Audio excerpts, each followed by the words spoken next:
He's the author of freemanperspective.com, a site dedicated to economic freedom, personal independence, and individual privacy. Thank you. Can everybody hear me well? Too loud, too soft? You're okay? Let me know if that changes. I can kind of get kind of loud by myself. All right. A couple things to talk about. We only have a limited amount of time, so I thought we would just, what the hell, let's go fast and do two things. Do I have a clicker here, guys, to make this thing go to the next slides? Can you use the keyboard? Oh, pull this out? Correct, thank you. All right, so I'm going to talk about two different things. One is how to use Bitcoin securely, and the other is the important thing to me is the big picture. What is this stuff? What matters about Bitcoin? This is a much bigger thing than just trying to make a few bucks. I mean, making money is great, and it's very nice, and it's necessary, but this is a lot bigger than making money. This is a big thing. So let's begin with this, Bitcoin security. You have to do three essential things. First, you've got to make yourself anonymous on the internet. I'm going to talk about ways to do this in a minute, but you have to do it. The NSA is watching the blockchain. Trust me on this. They are watching what goes and what doesn't go. This is what they do. There's a huge amount of money dedicated to this. They are watching it. They are keeping records. They are really good at cross-linking databases to see who was there at what time and how things went at certain particular times. It's a big deal. You've got to make yourself anonymous. We'll talk about ways to do it in a minute. Number two, make connections to your friends invisible. If you're going to be corresponding with somebody all the time and talking about, oh, I'm doing this and I'm doing this, or I'm doing this, or I'll send you something and all this type of stuff, they've got it. Now, this doesn't mean that you're doing anything wrong, but does anybody know about the IRS manual with an NSA, parallel construction? Oh, you should look it up. What they're doing now is the IRS is getting information from, I'm just moving this thing further all the time, IRS is getting information from the NSA and going after who to go after. And I'm ready to just, I just turn it off. That's fine. Okay, better? Good. They have a thing called parallel construction where the IRS says to the NSA, can you give us some hot leads and who you think might be dodging some money? And that's what they do. And there's a manual on it. You can look it up. Glenn Greenwald published it. It's called Parallel Construction. And they were teaching the IRS years ago now how to not show that they got their information from the NSA. So it's not whether you're actually doing anything bad. But if you happen to meet some protocol, whatever it is, then you're the guy who gets the audit. And it's just, you don't want it. Okay? You don't need this. So make your connection to your friends invisible and make your address exchange invisible. Don't say somebody, hey, I'm going to buy your car from you. Here's my Bitcoin address. Okay? You're tagged. You're noted. You're there. Everything is recorded. And again, it's not that you're doing anything wrong. It's just they don't have a right to go after you and to get into your life. Okay. Protecting your online life. 3 ways to do it. One is do it yourself. You can. It's possible. You can protect yourself still. It's not easy, but you can still do it. Number 2 is to pay professionals to do it. That's what I do. That's what my company, Crypto Hippie, does. And number 3 is the cheap and bad way. Don't buy a cheap $5 a month service. Please don't. Do it yourself or pay somebody good, but don't buy something cheap. It won't work and it'll be fake security. Don't do it.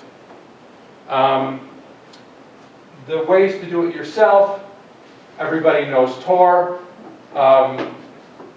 Tor works. It's desperately slow, which means you're not really going to use it for much of your real life because it's just too slow. there are also issues with Tor. I won't go into all the technicalities, but the exit nodes, nobody knows who owns a lot of them. Nobody knows that you can really trust the exit nodes. Plus, about, I don't know, 18 months, 2 years ago, all of a sudden the number of Tor nodes doubled in a month. Who were all those new people? Technically, you can do all kinds of sideways attacks inside the Tor network. Probing packet, stealing packets, all sorts of different things you can do. Don't put your full trust in Tor. Everybody likes it, everybody uses it. Oh, it's nice, it's free, it's cool, it's got a great model, and the tech is fine. But it can be gamed. So, I'm not saying don't use it, but don't use it blindly. And it's a problem also just because it's slow. You can't use it in real life all the time, because it's just too slow. All right, this is, and I'm not trying to sell our system, but this is a good VPN. This is a basic version of ours. It does the same sort of thing Tor does. A good VPN will do this. Problem is there aren't many good ones. A good one will bounce your signal from you over to here, over to here, over to here, and come out in Europe, or come out somewhere else. And you get a reduction of speed of about 15%, sometimes less. And you get professional management, and you get all kinds of other stuff, but you got to pay for it. I mean, you have to have guys with, computers and 20 different data centers, and not US data centers, please, or UK data centers, because they'll just pull stuff off the rack, and they'll just tap in. That's what they do. So this can be done. You got to pay for this one. Here we have something we published. It's called Crypto Hippie's Guide to Online Privacy. And it doesn't really promo our products particularly, although we mentioned it briefly. But it's for free. It's got a horrible URL. But just type it into a search engine. And it'll tell you everything to do to make yourself secure. What kind of browser to use. How to fix the browser so it doesn't do geolocation. How to, what kind of add-ons to get for it so it turns off JavaScript. You do not want JavaScript on your computer all the time. It allows something called fingerprinting to just pretty much blow your identity easily. So the guide has everything on it. It's not that hard to do, but you got to do it. When we have companies like Google and Facebook, all the free services, when you're using them, you're not their customer. You're not paying them. Somebody else pays them. It isn't you. So what are you? You're the product. And they have no choice but to monetize your life. That's the only way they can make money. You're not paying them. Somebody is. And the people who are paying them are the people who are buying a right to influence you. That's how they work. It's the only choice they've got. Facebook can't make any money off its users. It makes zero, or very close to zero. They make money from selling people the right to influence you. And it's getting better and better all the time. Does anybody know about Facebook's experiments in 2012? Made the news not too long ago. Okay? They did experiments without warning on 680,000 people or thereabouts to see if they can change their moods. Make them happy, make them sad. It worked. They could. This has been going on. I end up being the scary guy at conferences. I think before Snowden, a lot of people didn't really believe me. They thought I was a nice guy, but maybe he's just, kind of eating his own cooking too much. And, but this is all going on. So, and it's getting worse. If Facebook wants to make better money, if they want to increase their profits, they have to find better ways of influencing you. That's the only way they have to make money. So they got to find better ways to influence you and then sell that to other people if they want to make more money. There's just no way around it. That's what they are do and will do. Okay. Now I want to get into the stuff I like a lot better. Bitcoin Cryptocurrency is a magnificent idea, but I want you to understand that this is an opposing world model. Cryptocurrency is not like normal currency. The assumptions, everything that's built into cryptocurrency is completely different from the existing model of everything, or just about everything, that's big in the world. It's different. When Bitcoin became big a year and a half ago, whatever it was, the price went up. It's very nice if you're holding Bitcoin when the price goes up. I mean, it's really cool and you feel very rich and it's a very nice feeling for a little bit. But the people who were getting all excited about it didn't understand what this thing was. Maybe it was for the best that they didn't, but they didn't know what they were doing. Bitcoin comes from cypherpunks. Cypherpunks are not normal guys. These are not Wall Street guys. Okay, Bitcoin is the child of cypherpunks. These are radicals, these are anarcho-capitalists, these are crypto-anarchists, and again, everybody understands when I'm saying anarchist, you know, we're not talking about bombs, we're talking about people who believe coercion is immoral, okay? But these were not your normal three-piece suit type guys. These are the guys who made Bitcoin, and it reflects their worldview. This is the old basic way of running the world, a hierarchy model. We have the big boss. We have the El Presidente up at the top, and we have a few representatives that us plebes are, authorized to go there and make rules for us. We have the factory model where the boss controls everything and we shut up and do the job. This is the hierarchical model of the world. And the problem is that only these guys on the top really are fully volitional. They're the only ones who really get to use their minds flat out. Everyone else kind of does less. Their will is less important. Their mind is less important. And these guys just take orders from these guys, and they get used to having other people making orders for them and running their lives. It's a bad model. It's bad for information exchange from top to bottom. If you want to create a model where information works, for an information economy, as people talk about, all of the going up and down is the worst thing you can have. It's slow, it's difficult, it's compartmentalized. People in the middle protect their turf, and they don't let the information go up or information go down because they want to protect their position. It's a bad model. This is how currency works. This is how politics works. This is how big corporations work. There are exceptions. There are a few hybrids here and there. People will understand that it's a problem, they try. But this is what it is. This is what a blockchain works on. It's an ad hoc model. It's a collection of people. Now this is the way we live at home. We don't have rules in our house, among our family. When I do a favor for my brother-in-law, I don't write him a receipt. Okay? I'm just doing a favor for my brother or my cousin or somebody like that, and he'll return the favor to me at some point. We don't keep track of it. We just kind of work together person to person, considering the other person, knowing the other person, interacting fully, not just writing a receipt out of paper. Okay? This is the model of Bitcoin. So it's a completely different base model, and it's really important to keep that in mind. If we get radical decentralization, which is what the blockchain does, it's what cryptocurrency does. It's also what things like homeschooling do. 3D printing, some of the new robotics, those sorts of things. These are decentralized models. And smart guys have been talking about the problems of centralization from Thomas Jefferson back to some of the Greek philosophers. It sucks. It's bad in a lot of ways, but it's been the model of the world. Bitcoin, cryptocurrencies, challenge that. And for reasons that come from that is a lot of the problems it's going to be having.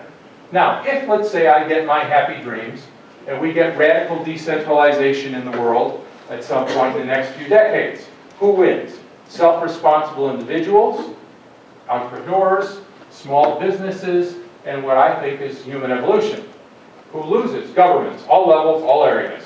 Government-connected business, the money business. Has anybody here read The Creature from Jekyll Island? I recommend it to you. It's a book on where the US dollar comes from. Very few people understand where dollars come from. It's unbelievable. When the first time somebody explains it to you, you say, no, that can't be true. No, it would never be like that. It is. It's really bad. But that's not the point today. We don't have time. Also, the dependent classes lose out because the game changes. Okay.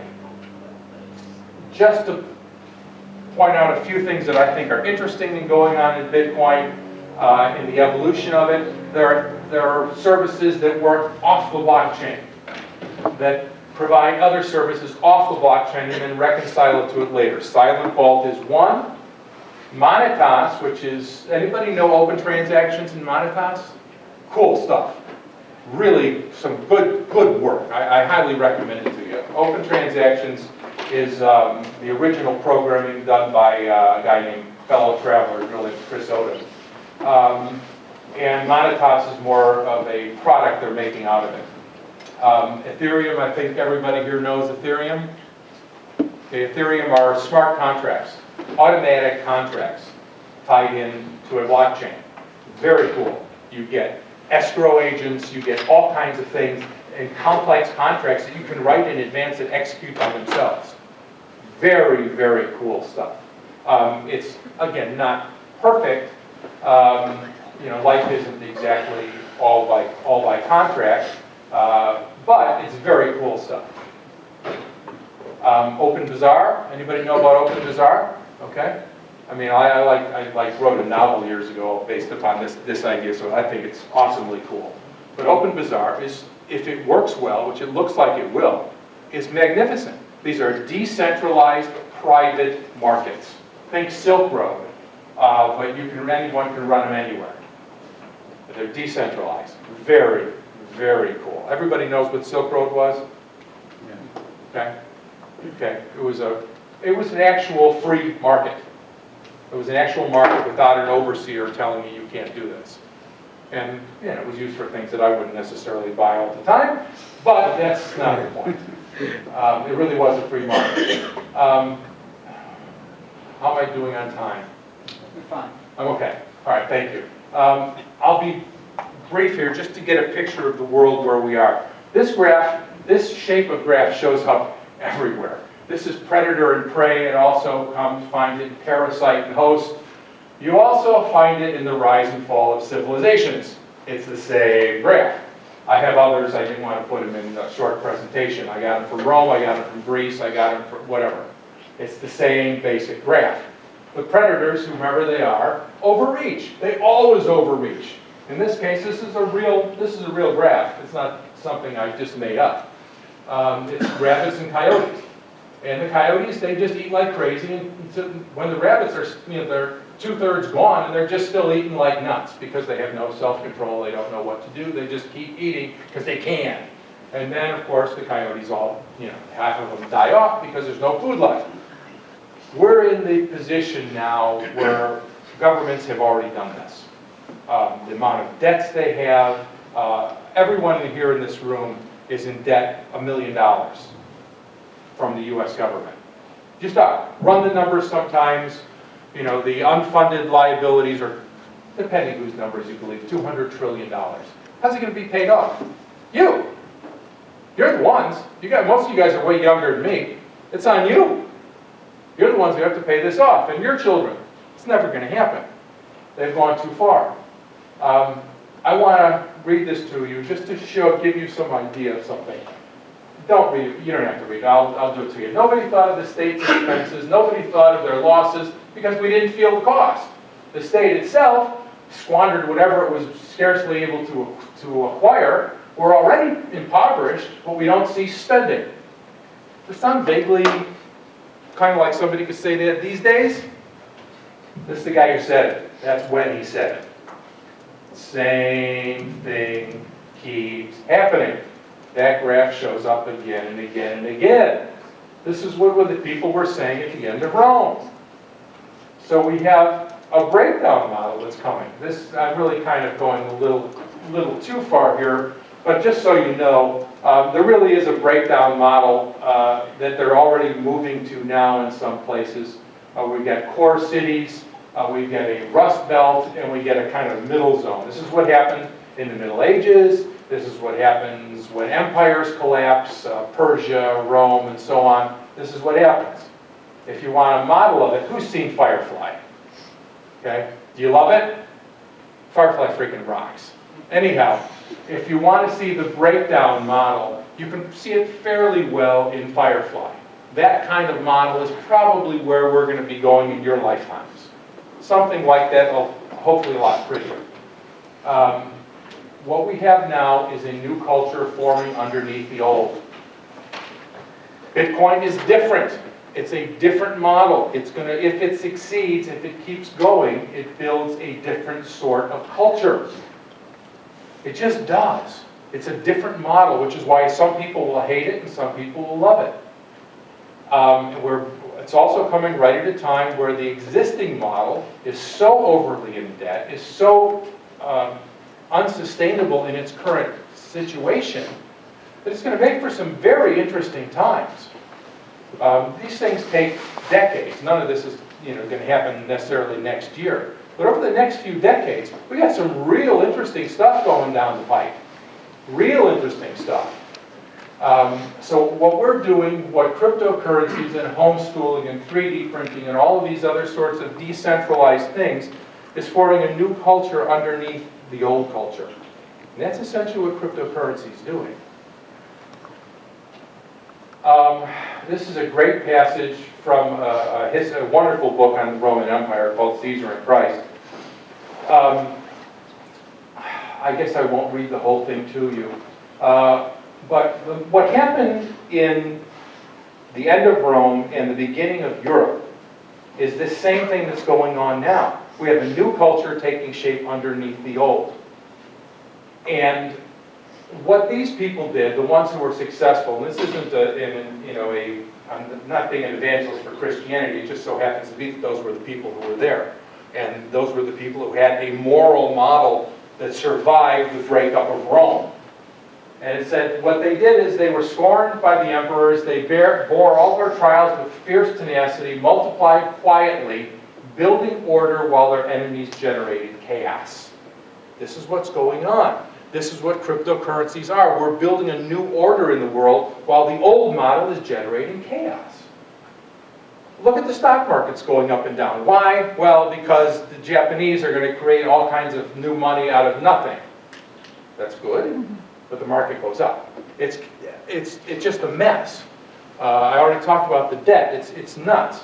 But the people of the new model build order while their enemies generate, or the old way generates chaos. This is a real good quote from Bucky Fuller. It says the same thing, but in a modern way. He says, "You never change anything by fighting the existing." You don't fight it. To change something, you build a new model and make the old obsolete. That's what cryptocurrency is doing. Central bankers are not going to like cryptocurrency. They will not, because it makes them obsolete. You don't need them anymore. You just don't. If we have cryptocurrencies, Bitcoin and Litecoin and Chaumian coin and whatever kind of coins we get that are better than what we have now, and they should be, hopefully in 10 years, 15 years, we have better coins than we do now. Why not? We ought to. Bitcoin should succeed and should still exist, but there should be better things coming along. But whatever it is, it makes the central banking model entirely obsolete. Okay? So I want everyone to understand that's what we are. We're a new thing. We're not a modification of the new. We're not going to get along ultimately with the old model. It's a different model. Now, we're not particularly going to fight them. It's not like we're trying to tear things apart. That's stupid. But it's a different model. And it's always going to be a different model as long as it stays Bitcoin or whatever. Okay? I like this a lot. Everyone, I'm sure, has seen this. I think it was the first issue of Bitcoin magazine. I show this to I speak at a lot of offshore and investor conferences, and I like to show this to them and say, I want you to look at this kid. You know, he's wearing a mask. You think that's weird? Yeah, well, what did you do when you were 20? But I love this sign. The corrupt fear us, the honest support us, the heroic join us. That's really good stuff. This is a real change. This is a change with a moral component. It's really important. So, just to close up, the future doesn't just happen. It's created by people. If we don't do it, others will. Most of the people in the world, and they're good people, there's nothing wrong with them. Most people are just kind of watching things happen and trying not to get run over and trying to, make sure everything stays okay for them. I don't blame them. It's a good thing to do. But there are other people who go out to make the world change. Saying the future just doesn't happen by itself. It's those people making a change. So the next thing that I think is important is that progress is slow. We have to work, we have to persist, we have to endure. People have defenses to change. They have, if you've been in Bitcoin, you know how many people say, oh, that's weird stuff. No, I'm not going to do that. That's strange. People have defenses to change. You don't want to argue with them. You just want to persist and keep doing your thing. They're not going to change from argument. They're going to change over time. Thomas Paine had the great line. He says, time makes many more converts than does, what was the final word he said? Than reason. Time makes more converts than reason, and it's true. You have to endure, you have to persist, you have to keep coming back. We have to bear our trials, which we will have, by the way. There's going to be attacks, there's going to be difficulties. Sorry, that's the way change is, that's always the way it is. The first guy through takes an arrow. That's just the way it is. We have to bear our trials and build order while our enemies generate chaos, create a new model and make the existing obsolete. And the bottom line, I'm sorry if it seems hokey to anybody or not, but the real thing amongst all the Bitcoin people, all the decentralization people, everybody, I'm telling you, I don't care how hokey it sounds, it's to love one another. That's what really makes a new model work. That's what will make the cryptocurrency model work. Everything else, it really goes along with it. It's the truth. And it really matters. So, just to close, the future is what we make it. And it's not just everybody, it's those people who are active, who are doing things, who have chosen to do something in the world and to move the world forward. The future is what we make it. Thank you.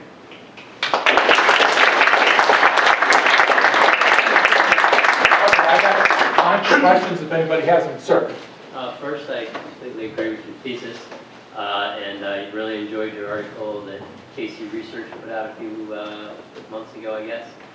Which one? The Bitcoin Kids. Oh, yeah. And I just wanted to, you mentioned the thing about the pristine cities, the Rust Belt, and it was really interesting last night. We drove down from Canada and we crossed over. We're in Detroit, and it's just, you're lost in the ghetto. But I know it's like, oh, welcome to America. But I know if we go to New York City or Boston, it's beautiful and everybody's fine because they're, Right. It's funny because, I had worked on this model again with a friend of mine and thought, yeah, this is right. I'm going to start putting it into my presentations. The day I put it into my presentations, a story came, over the news links of something they're getting ready to do in Chicago. They're going to put in a superconducting cable into Chicago, so in case there's a terrorist attack, I live in Chicago. What terrorist attacks? It's not like we have a terrorist attack every other day. Buses aren't blowing up, buildings aren't blowing up. Anyhow, so they're going to put in this superconducting cable so it can take all of the power from the surrounding areas and bring it into the city center if there's a problem. And so what they're getting ready to do is just tell the suburbs, sorry, tough luck, and we're going to keep the center all nice and pretty. And this is the model that things are tending toward to go to, and I'm pretty sure they will because that's what they always do. If you look at the Middle Ages again, if you look at some of these other things, it gets that way. Other questions? I have a question. Hit me.